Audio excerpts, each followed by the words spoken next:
Hey everybody, welcome back to my channel. I'm Kristen, and if you're new here, this is a corner of the interwebs where I come at you every week or so and share what I've been making. I do a lot of knitting, I do a lot of crochet, I do a heck of a lot of quilting, and if that is something that you're into, if you're multi-craftual, you're in a good place. Gather around, grab a cup of something, and let's get into things.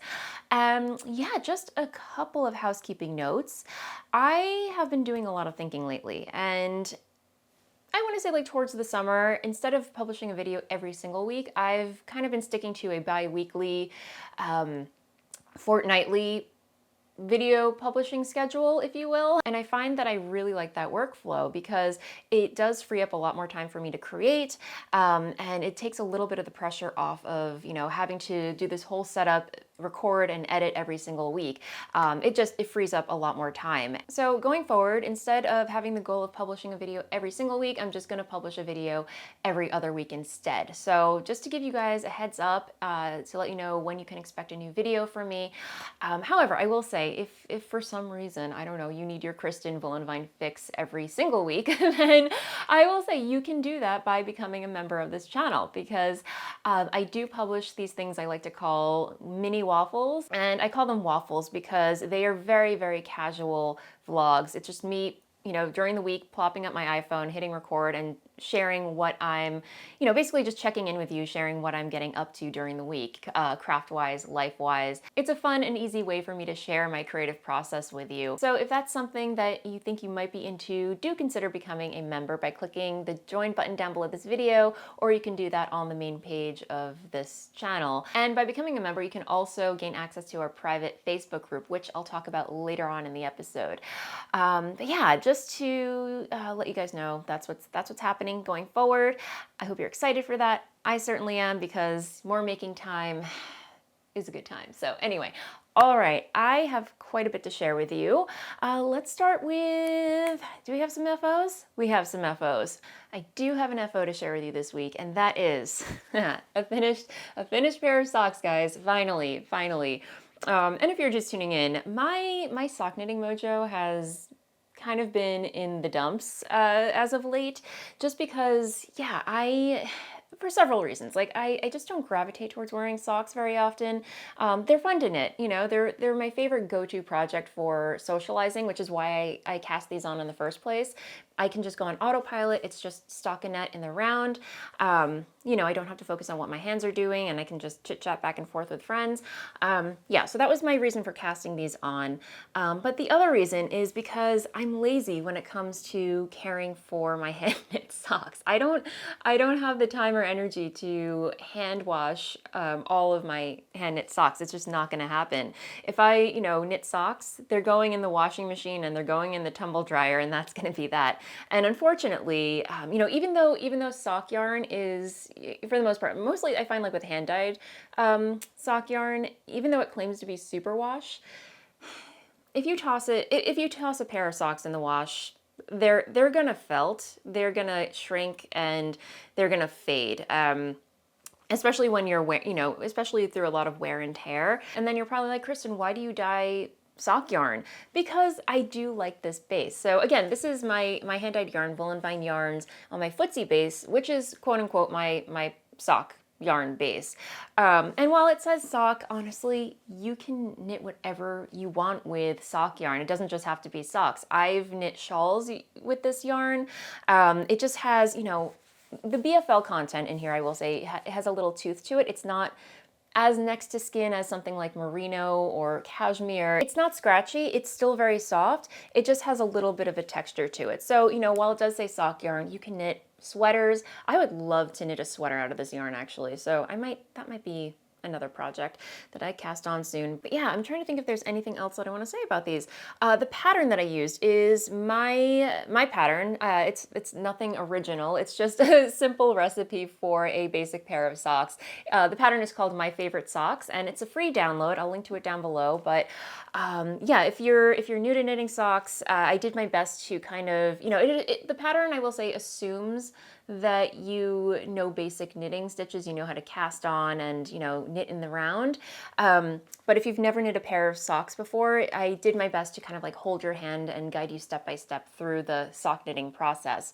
And as I mentioned in my previous episode, I do have a video tutorial as to how to knit socks to go along with the pattern. You know, again, I'll leave links to all of that down below. But yeah, the yarn. I think I talked a little bit about the yarn. Again, you know, it's Voolenvine yarns on my Footsie base. It's a BFL nylon blend. The colorway is this is a new colorway that I dyed for Halloween. It's called Strangers with Candy. A little out of my comfort zone. Definitely not a moody colorway by any stretch of the imagination. It's very bright. It's got a lot of, you know, neon pops in there, some autumnal oranges and golds and browns. So yeah, that is one FO. The next, well, I don't have any more FOs to share with you. This is the only FO of the episode. So yay, finished pair of socks. The next whip that I have to share with you is, did I share this on the last episode? I don't think I did, but this is my Fruit Tingles shawl that I cast on it, and of course I'm mid-row. Oh no, I'm not mid-row.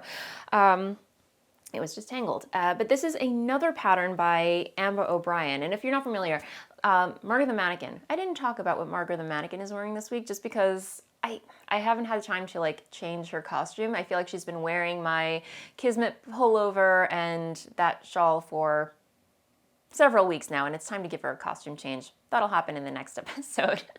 But Margot the Mannequin is wearing the last shawl that I knit by Ambah O'Brien, and that is she's wearing the Tiniola shawl. A wonderful pattern by Ambah O'Brien. Had so much fun with it. I cast on another shawl by Ambah O'Brien, and that is the Fruit Tingles shawl. Another triangular shawl, and is also a very kind of, you know, autopilot, easy breezy knit. Yeah, just a very basic, simple triangular shawl, simple construction. The only part that you really have to, you know, focus on what you're doing are these little, I like to call them fruit tingly stripes right here, just because, yeah, they're so fun, guys. Again, very, very simple to execute, but it does require that you focus on what your hands are doing. It's just like 3 rows where, you know, you're, you know, looping your yarn around your needle and doing little acrobatic movements. Sounds really complicated, but it's really kind of meditative and yeah, just kind of going with the flow.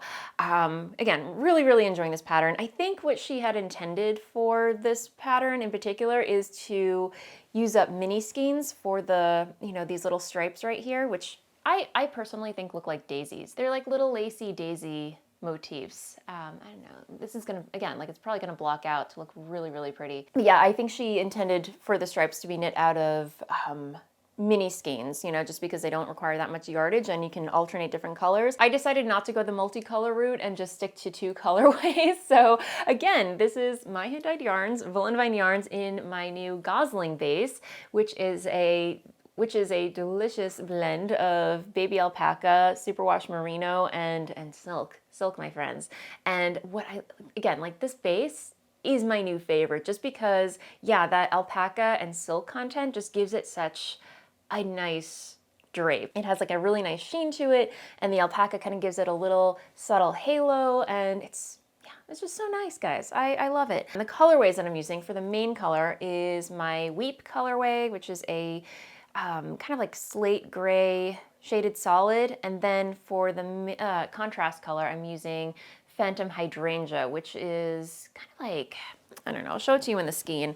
I mean, the Phantom Hydrangea flower was the inspiration behind this, and I have to thank Tanya of the Logstead. Hi, Tanya. She inspired me to create this colorway. She goes, "You should totally create a colorway called Phantom Hydrangea," and I'm so glad she did because it's just like it's not a neon yellow, but it's like a faded neon yellow, if you will. Like a faded chartreuse, I think. But if you look at a Phantom Hydrangea plant, it's white with ever so slightly a green tinge to it, if you will. So yeah, anyway, so that's the inspiration behind that colorway. And I'm almost done using the skein of Weep. So I may have to cake up another skein, but I don't know, maybe I will end it as I run out of that yarn, because yeah, I'd hate to like cake up a whole entire another skein just to knit another strip like that. So right now I'm at the point where I have to knit another yellow stripe, and then we'll see how much yarn I have left over from the gray, and I think I'll end it there. So yeah, I should have enough. So anyway, that is my Fruit Tingles shawl. I love the name of it too. Fruit Tingles, yes, yes. Next up is another new cast on, and I cast this on actually yesterday because I had a friend coming over and I did not have another sock on the go. And anyway, I went stash diving and pulled out, do you remember this? Yeah. This is some Handspun that I spun up, I don't know, several months ago.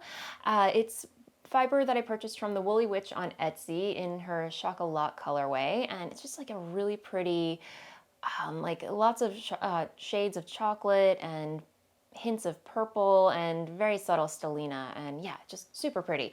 And it's been burning a hole in my stash, and I'm like, you know what? I think today's the day that we dip into the Handspun and make something with it.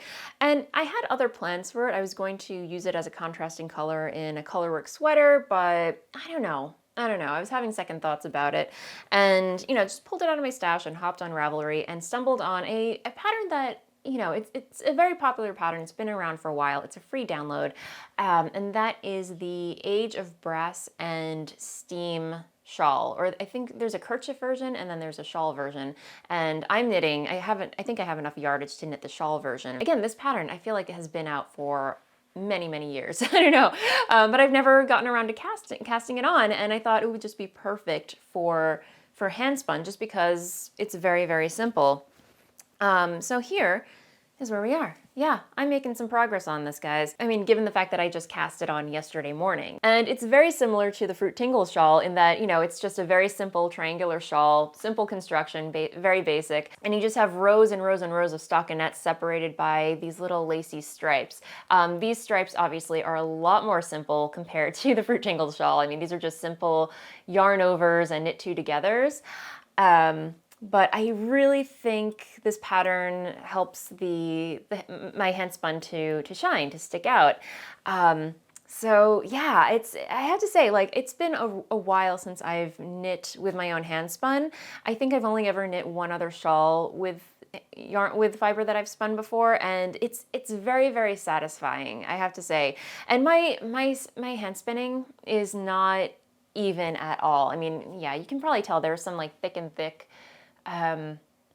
bits in there. It's definitely not, my spinning is definitely not consistent, and that's okay because I wasn't aiming for it. But I just really like the randomness. Kind of like, you know, when you're knitting with speckled yarn, whenever you come upon a speckle and you knit with it, it just, like, it's like a dopamine hit. But when I'm knitting with thick and thin Handspun, when I come to those thicker bits and knit them, it's very akin to knitting with speckles. Am I making any sense? But yeah, that's what it feels like knitting with Handspun. So, you know, that is my latest project. Quilting, yes, so there's been a lot of quilting. This is a little project that I whipped up a couple weeks ago that I still have to finish, but it's so close to being done. And this makes me so happy. Again, it's like one of those projects that are so far out of my comfort zone that I question myself sometimes, but when I saw the pattern online, I found it on Etsy, I was like, I need this in my life so much.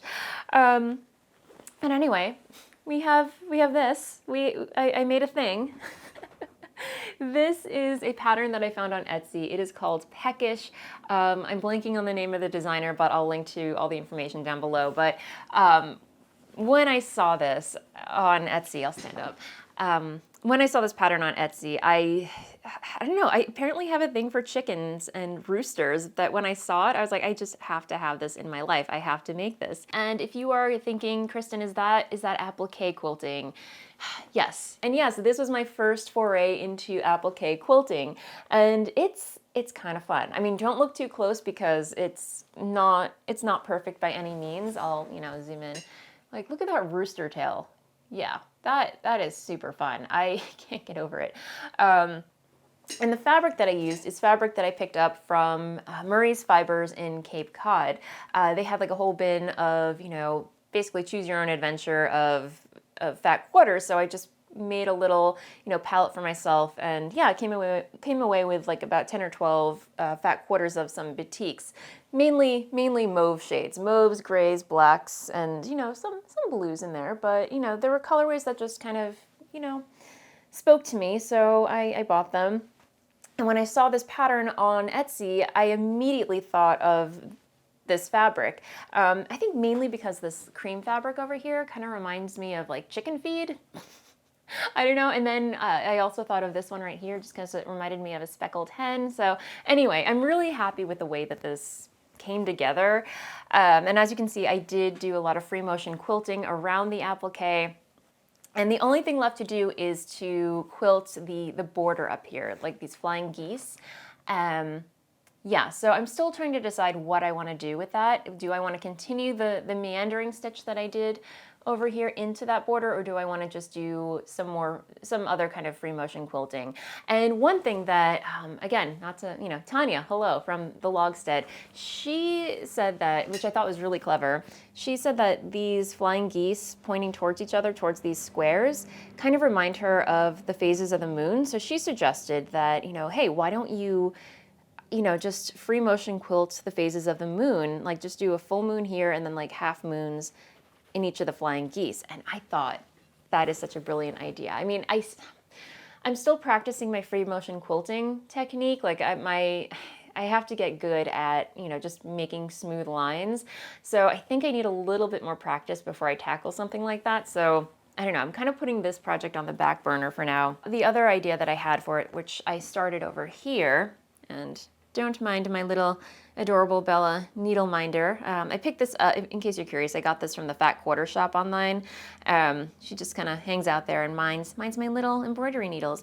But the other idea that I had and started to execute over here, if you've ever seen a crazy quilt, crazy quilts are pretty much known for being obviously crazy with all their patchwork and stuff, but a lot of crazy quilts will have some fancy, elaborate embroidery stitches covering the seams. So I wanted to play around with that, and obviously, if I were to go that route, that would take forever.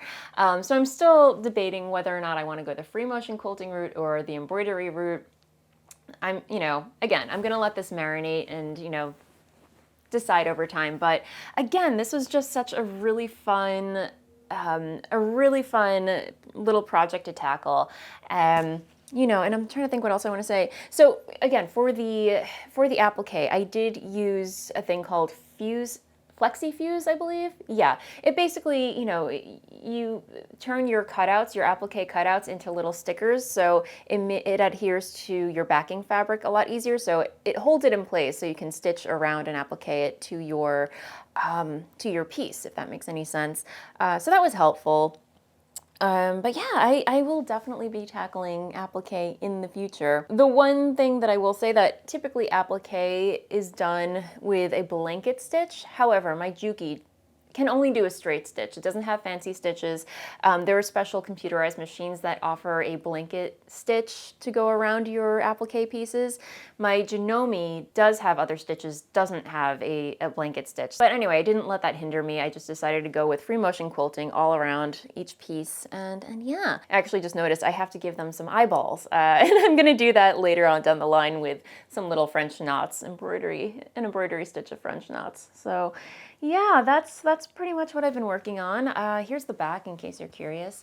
You can see all my little outlines and stuff. But yeah, this is just gonna go as a wall hanging probably in my kitchen or something. But what else did I want to say? Yeah, and again, like, this was a nice break from making all these large quilt tops. It just goes to show you not all quilts have to be huge. They don't have to fit a bed. They can just be tiny, simple wall hangings. You can make quilted placemats, and yeah, I mean, learning this technique just kind of opened a whole bunch of new quilting doors for me, and I'm really excited about that. All right, my friends, last order of business. Well, it's not really business, it's fun. It's all fun, trust me. So if you are a member of this channel, you were already clued in as to what I'm going to announce, but it's been a while. It's been a hot minute since we did a make-along. Yes, my friends, I'm announcing another make-along, and this one in particular, are you ready for it? It's gonna be a year-long make-along. And no, it's not the box of socks. So a little backstory. A couple weeks ago, Dennis and I, we made a trip up to Vermont. I had really wanted to go see the Jane Quilt at the Bennington Museum. And if you're not familiar with the Jane Quilt, this quilt is a very famous quilt. Many quilters from around the world come to see this quilt, and they only put it on display but once a year because it's so fragile, because it's so old. And I was looking at the calendar and I saw that, you know, they only display it from Labor Day weekend all the way through Indigenous Peoples Day. So, you know, looking at the calendar, I realized that, oh my gosh, I have like 2 weeks if I want to see this quilt this year. So, you know, I talked with Dennis, long story short, you know, we made a weekend of it. We went up to Vermont, did some hiking, sightseeing, had a great time. And on the last day, the very last day that they were displaying this quilt, I got to see the Jane Quilt. So I did post some photos of it on Instagram. Oh, did I? Did I post some photos of it? I posted it on my backup Instagram account when it was hacked, so I have to migrate those photos to my new account, but I'll pop some photos of it here. And I will say that given that it was the last day that they were displaying this quilt before they hibernate it, I thought that that the museum would be mobbed with people trying to see this quilt. And to my surprise, it was very, very quiet. So I had some alone time with this quilt, my friends, and they actually keep this quilt, or they display it in a tiny room, in a very dark room with a light timer because, you know, obviously they want to protect it and keep it, you know, from fading. It was almost kind of like walking into a confessional booth because this room was so small and dark. So Dennis came in the room with me, and then after a minute, you know, I let him go off to another exhibit, but I just wanted to stay and take it all in because it was such a beautiful quilt, and it's so intricate. I mean, if you've ever seen a photo of this quilt, I mean, it's just made up of all these tiny little sampler squares. And yeah, I was just so taken by it that, you know, after I came home, I was just like, I want to make one. And if you haven't heard, you know, the Dear Jane Quilt, as it's called, is a quilt that many people try to make but rarely finish. And if you know me, I love a good challenge. I love a challenge. So I, you know, felt completely inspired to try making my own, so much so that I picked up the book. Yeah, it's called Dear Jane, 225 patterns from the 1863 Jane A. Stickle quilt. It's by Brenda Manger Papadakis. I hope I pronounced that correctly, but yeah, and this book is brilliant because Ms. Papadakis, when she wrote this book, she basically studied each and every single block that is in this quilt and created templates for them. So, you know, whoever wants to try making one can try making their own. And you know, there's like a photo of the block, like a detailed photo, and then the template, which you can trace, print out, and yeah. And anyway, the interesting about this, you know, just like I can never remember the turn of phrase where it's like there's more than one way to skin a pig or whatever. There's more than one way to tackle each of these blocks. I mean, you know, for some of the blocks you can employ foundation paper piecing, FPP, or English paper piecing, EPP. You can do needle turn applique. You can even sew some of it on your machine. It's like, you know, choose your own adventure. It's like a medley. You know, I feel like tackling this quilt, I'm really going to be able to hone my quilting skills and, you know, techniques and what have you. And I've already started, you know, a little practice block. I haven't finished it yet, but I'm practicing this block right here, which I'm using needle turn applique. So this is a little piece that I appliqued on. This is a piece that I appliqued on. This part right here is just like a print square, and then basically I just like needle turn applique these little quarter pies on. I mean, the block itself is called Pie Sale. And yeah, it's, you know, basically I'm just making a practice block to see what I'm actually getting myself into, to see if it's something that I want to wrap my brain around.